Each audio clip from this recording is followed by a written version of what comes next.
Da Jia Hao was sure Donald Creel. Hello, I'm Don Creel, Director of Electrophysiology at the Moran Eye Center in Salt Lake City. Today we're going to talk about multifocal electroretinograms. I consider the multifocal electroretinogram the magic of clinical electrophysiology.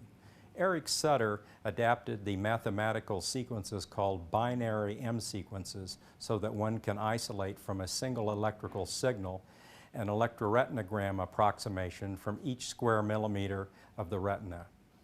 These electroretinograms look like a flash electroretinogram, but are in fact a mathematical average of an approximation of a B wave. Let's go take a look at the recording equipment.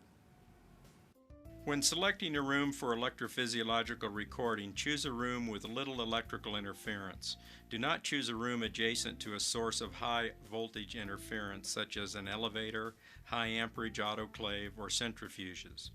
A room with a sink is convenient for washing your hands and cleaning electrodes.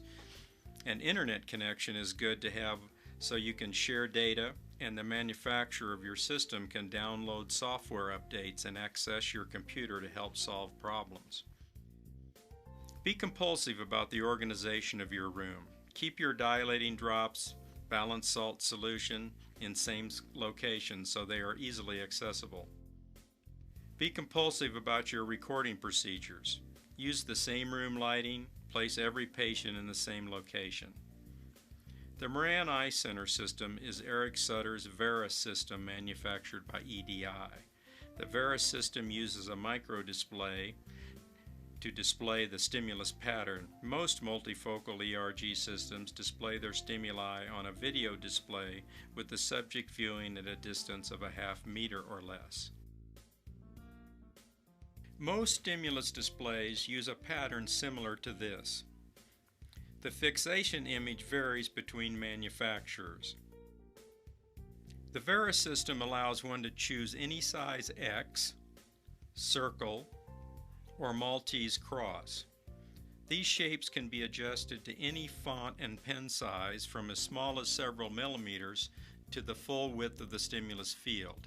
Using the Maltese cross is useful in patients with macular scotomas.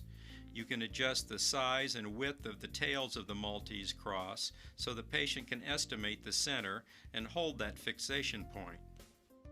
Regardless of the system that's used, the results are usually displayed on a video monitor and would appear such as this. I have an automatic backup system that backs up whatever data has been recorded every few minutes. I recommend this in case there's a problem with the computer. Again, I recommend being compulsive about your layout of what you use for your dilating drops, your artificial tears, and solutions you might use to clean your electrodes. I use a dilute solution, a 10% dilute solution of clothing bleach. I dilute from the original down to 10% and keep it in a smaller bottle, such as a 1 liter bottle, with distilled water available for the rinsing. Clearly mark a container to be your cleaning, which we mark with our red dot. We clean the contact lenses in that, and then rinse it in tap water and distilled water. Follow the recommendations of the manufacturer of your contacts if you use reusable contact lenses. There are a number of kinds of eye electrodes. I'm going to show you some of them here. This is the ERG jet, which looks like this placed on the eye. This is the Arden gold foil, which is a piece of cassette tape with gold foil on one side. When placed in the eye, hanging usually from the lower lid, the gold foil touches the sclera and records the eye electricity. You can use a small silver wire. These are called DTL. These are disposable. They come with these self-adhesive locations that go near the inner and outer canthus, and then the silver wire touches the sclera and the lower part of the eye. I use the clear bipolar Burian type speculum contact that's manufactured by Hansen Laboratories in Iowa City, Iowa. If you're not using a bipolar contact lens, you need to select another location for the negative reference. In ophthalmology, the forehead, the mastoid, or the earlobe are commonly used. For the ground, you can use any location, such as the wrist. I happen to use the earlobe. I clean well first with an alcohol.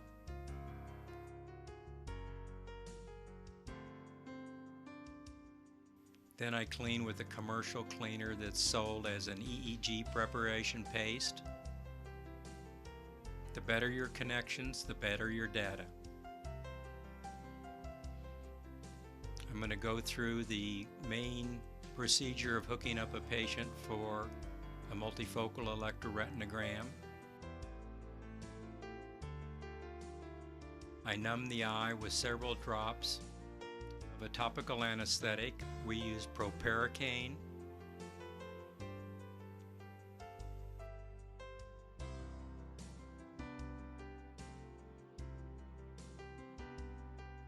I usually give 2 or 3 drops to make sure the eye's good and numb.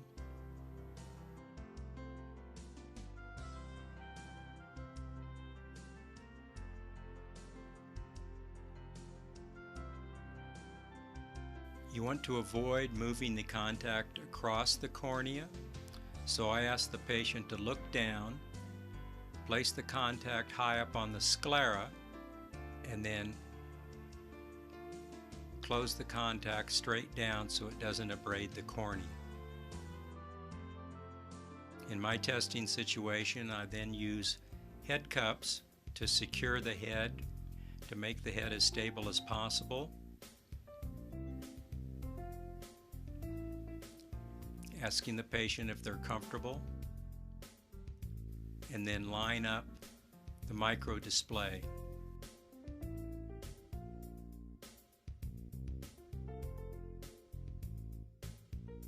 I guide the patient's hand to a focus knob.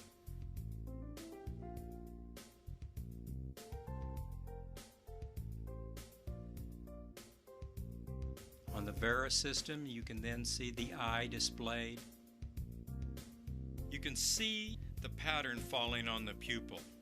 One of the features of the Vera system is the external video of the eye, allowing you to coach subjects to maintain fixation if their gaze falters.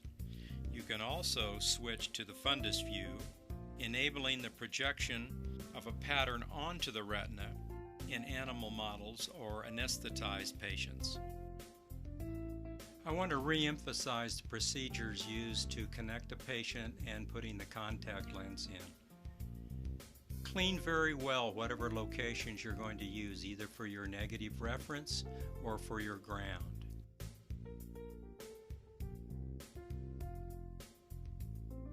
The better the connection, the better the data.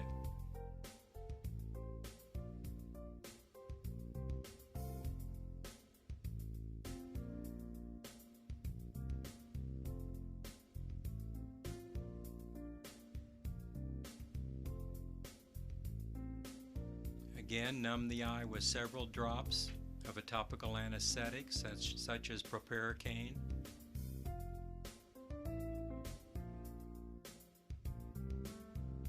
patients only need to be dilated with mydriatic drops. One only needs about a 7 millimeter pupil for the stimulus image to fall on the central 40 degrees or so of the retina. Again, in the electrodes I use, I have them look down well and then place the contact straight in so it doesn't abrade the cornea at all.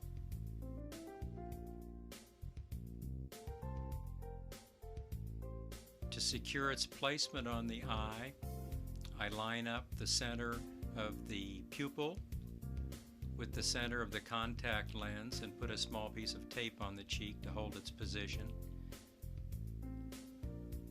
and then place the patient in head cups to help secure the head and ask them if they're comfortable in its position. Then I line up the micro display. Always patch the other eye.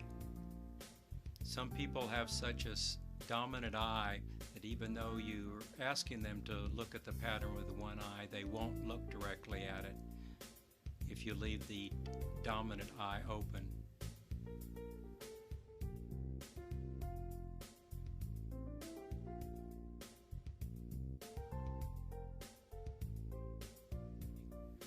And then I ask the patient to focus so that they have a sharp image.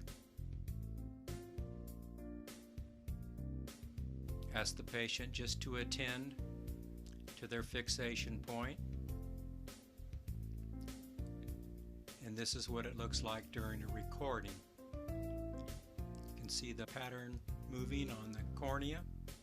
This is what they're seeing inside of the micro display, and as most stimuli are displayed on video monitors of other multifocal electroretinogram systems.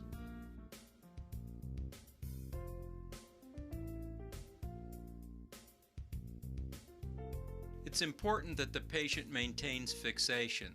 If you don't maintain fixation, you get multiple points indicating the patient is focusing at different locations during the recording, instead of just one central peak.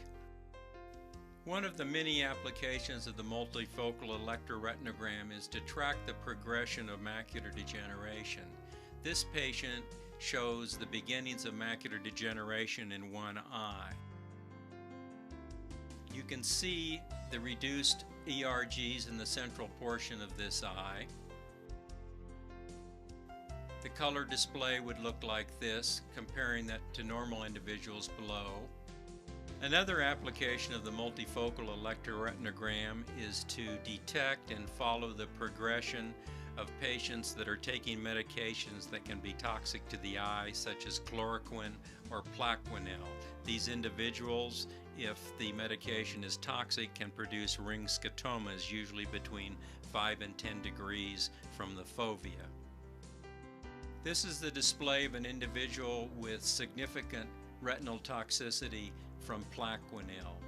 You can see the scotomatous areas around the foveal area between 5 and approximately 10 to 15 degrees, and the ring scotoma that this produces. This is a very severe expression of toxicity from Plaquenil. This is the visual field of an individual who had been struck in the eye, showing the visual field loss.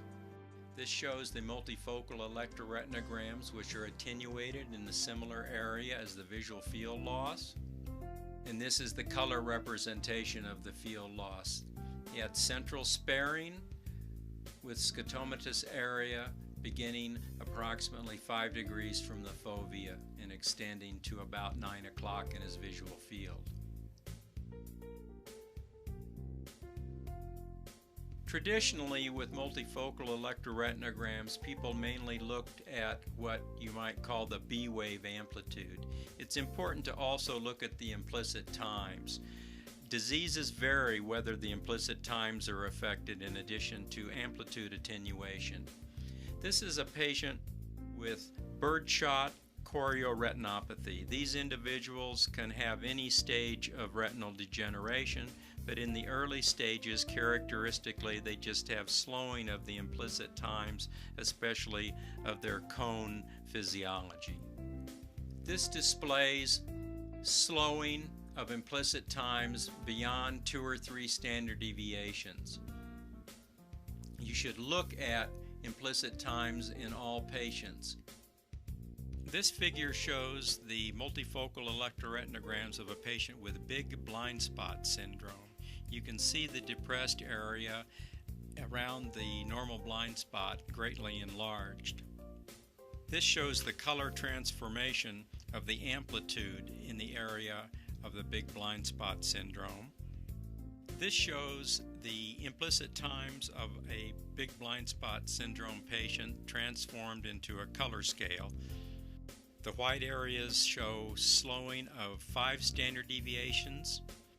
The pink areas slowing of 4 standard deviations in implicit time, and the red areas 3 standard deviations in implicit times. As I mentioned earlier, it's important that you start looking regularly at the implicit times of patients and not just the amplitudes of their multifocal electroretinograms. This is a patient with Stargardt's. You can see the attenuated multifocal electroretinograms in the central portion of the retina. This figure shows the color transformation of the amplitudes with no central peak visible.